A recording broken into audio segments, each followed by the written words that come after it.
All students good morning. आज का topic रहेगा समानता की चैप्टर से या समानता वाले पार्ट से बहुविकल्पीय प्रश्नों से रिलेटेड या फिर वस्तुनिष्ठ प्रश्नों से रिलेटेड। तो हम ध्यान दीजिए कि बीए फर्स्ट ईयर की क्लास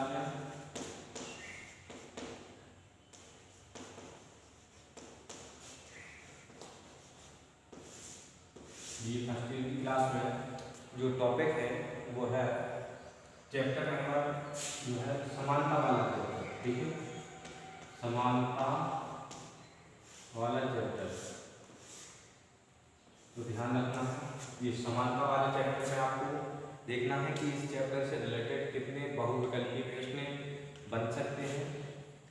ध्यान रखें कि जो बहुविकल्पीय प्रश्न हैं आपको चैप्टर वाइज में बताता जा रहा हूँ, जिसमें आपको एक एक चैप्टर्स जो है एक एक क्वेश्चन जो है नोट कर लेना, जो कि मैं आपको वीडियो के माध्यम से जितने भी क्वेश्चन बताऊंगा वो आपको इम्पोर्टेंट रहेंगे। ओके, तो सबसे पहला क्वेश्चन ये है कि समानता का वास्तविक अर्थ क्या है।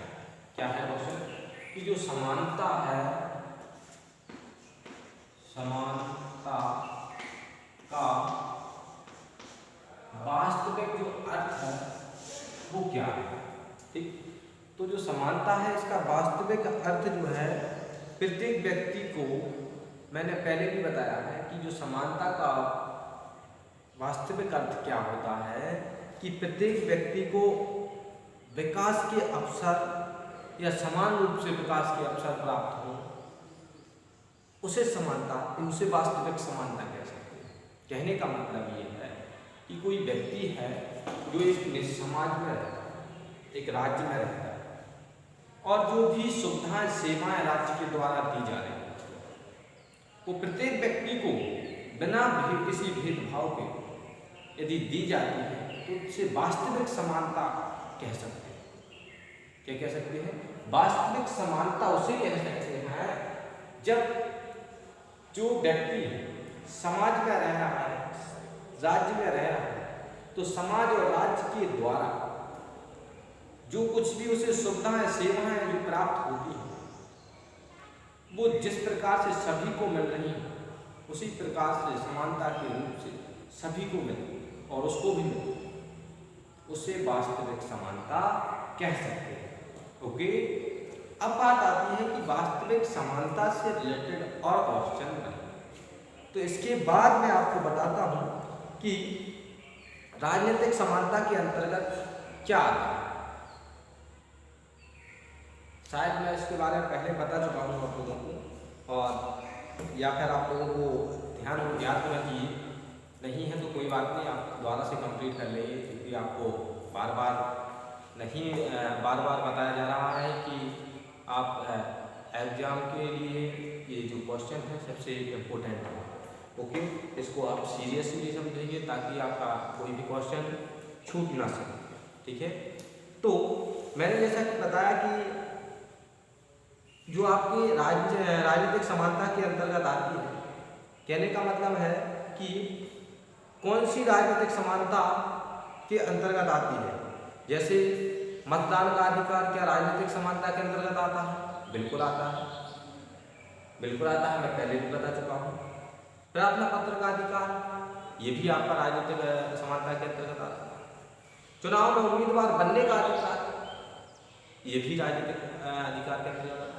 अर्थात कहने का मतलब ये तीनों जो मैंने बताए हुए हैं ये तीनों राजनीतिक अधिकार, राजनीतिक या फिर राजनीतिक समानता के अंतर्गत ही आते हैं, राजनीतिक समानता के अंतर्गत ही आते हैं। ओके, इसके बाद जैसे मैं कहें कानूनी समानता के अंतर्गत कौन कौन आते हैं, तो सबसे पहले तो ये है कि कानून के समक्ष समानता। पहली बात ये है जो कि आपको ध्यान रखना है कि कानून के समक्ष समानता। इसके बाद कानून का समान संरक्षण।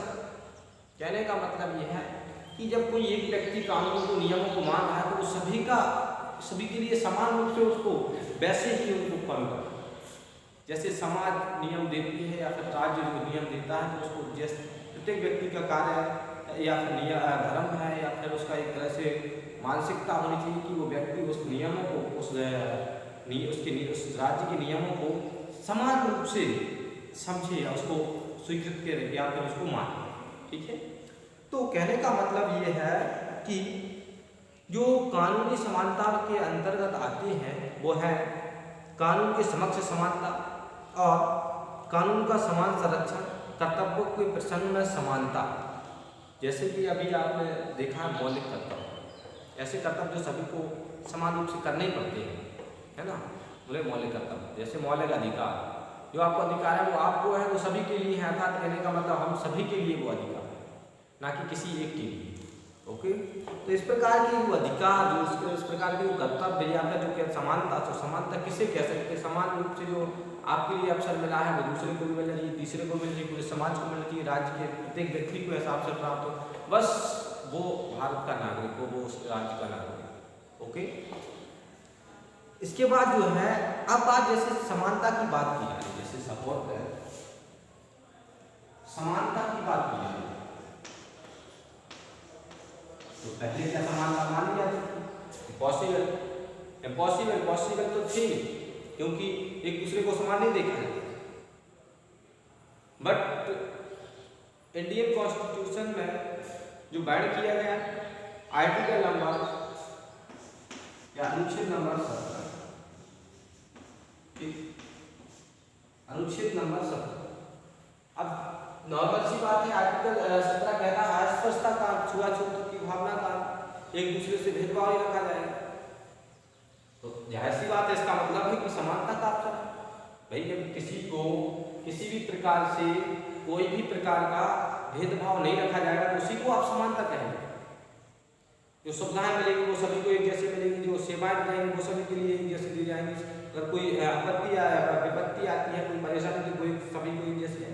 कहने का मतलब किसी को कोई भी प्रकार का भेदभाव न होना ही एक प्रकार से समानता। ओके, कहने का मतलब आर्टिकल 17 कहता है कि छुआछूत की भावना का ऐसा नहीं है कि कोई निम्न वर्ग का है, कोई उच्च वर्ग का है, कोई मध्यम वर्ग का है, तो एक दूसरे में कोई मत नहीं। सभी के लिए समान अधिकार है, चाहे वो धार्मिक समानता का अधिकार है, चाहे वो धार्मिक क्षेत्र में हो, चाहे राजनीतिक क्षेत्र में हो, चाहे वो किसी भी क्षेत्र में हो, उसे समानता का अधिकार है। जैसे कहने का मतलब पूजा करना धार्मिक अधिकार है, धार्मिक समानता का अधिकार है, तो आप भी कर सकते, दूसरा व्यक्ति भी कर सकता, पूरा समाज भी कर सकता। वो आप बात अलग है कि उसे किस प्रकार से करनी है, कैसे वो चाहता करना, या फिर उसका करने पूजा पाठ या वो धार्मिक कार्य किस प्रकार से करना, वो उसके बात है ना, लेकिन एक प्रकार से समानता उसे हो।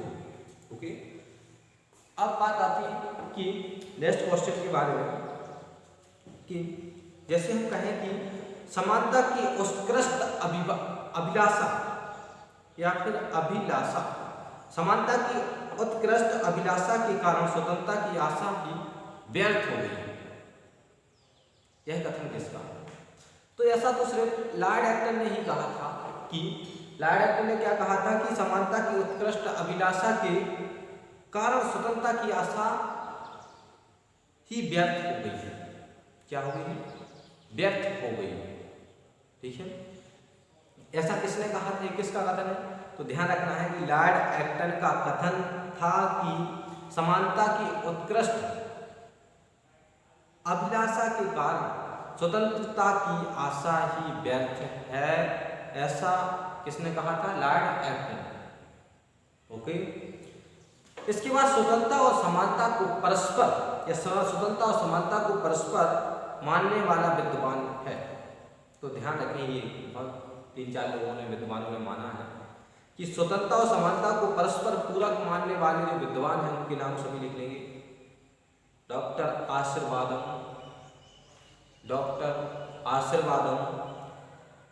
प्रोफेसर पोलार्ड या पोलार्ड। इसके बाद है R.H. टॉनी। क्या है? R.H. टॉनी। ठीक, R.H. टॉनी, तीनों को लिख लेंगे, तीनों के नाम लिख लेंगे। इसके बाद जो है नेक्स्ट क्वेश्चन जो है वो भी अच्छा है।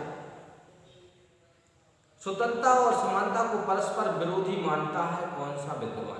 स्वतंत्रता और समानता को कौन सा विद्वान विरोधी मानता है? तो इसके लिए सभी नाम लिख लेंगे। डी टॉपविले, क्या है? डी टॉपविले। डी टॉपविले जो एक ऐसा वैज्ञानिक है, एक ऐसा विद्वान है जिसने स्वतंत्रता और समानता को एक दूसरे का विरोधी माना। कैसा माना है? विरोधी माना। ओके, इसके बाद अगर बात की जाए कि स्वतंत्रता की समस्या का केवल एक हल है। क्या कहा जाए कि स्वतंत्रता की समस्या का केवल एक हल है और वह हल समानता में निहित है। यह कथन किसका? बहुत अच्छा है कि स्वतंत्रता की समस्या का केवल एक हल है और वह हल जो है समानता में निहित है। तो वह यह कथन किसका है? किसने कहा ऐसा कि स्वतंत्रता की समस्या का सिर्फ एक हल है और जो हल है वो समानता में निहित है, मिला हुआ है? किसका कथन था? तो प्रोफेसर पोलैंड। क्या है? Professor Poland.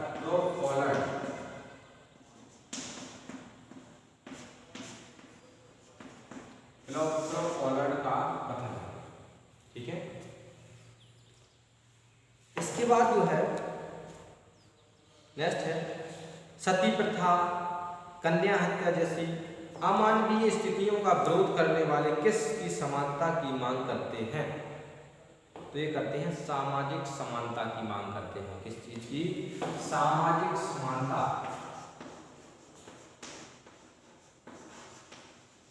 सामाजिक समानता मांग करते हैं। ओके, सामाजिक समानता की मांग करते हैं। ओके, सरकार की नीति ऐसी होनी चाहिए कि ना तो अमीरों की संख्या बढ़ने पाए और ना ही भिखमंगों की। यह कथन किसका? बहुत अच्छी बात है ये कि सरकार की नीति ऐसी होनी चाहिए कि अमीरों की संख्या ना बढ़ पाए और ना ही भिखमंगों। इससे समानता कैसे?